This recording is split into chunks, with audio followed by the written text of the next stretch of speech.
Maayos at halos handa na, yan po ang naging assessment matapos inspeksyonin ang mga billeting quarter at playing venue para sa palarong pambansa. Karagdagang pasilidad itatayo. Si Phil Goloran sa sentro ng balita.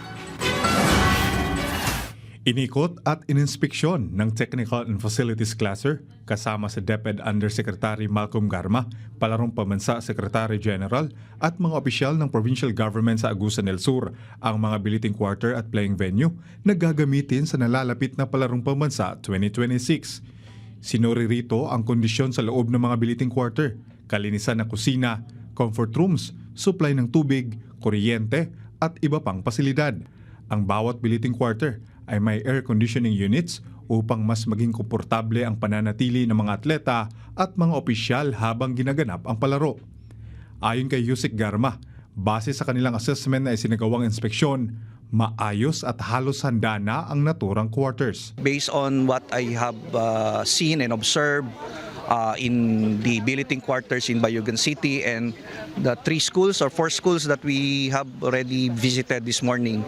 So there's really a marked improvement compared to nung time na last na pinuntahan namin ng billeting quarters. And in fact, I think the billeting quarters are already ready, no, to accommodate our delegations coming from the regions.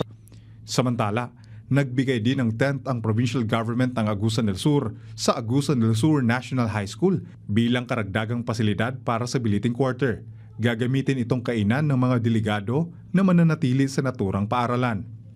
Bukod pa rito, naglaan din ng tig-isang dugout para sa bawat reyon sa Ethno Village na magsisilbing pahingahan ng mga delegado at atleta habang wala pa silang laban o kompetisyon. Phil Goloran ng PTV Agusan del Sur para sa Pambansang TV sa Bagong Pilipinas.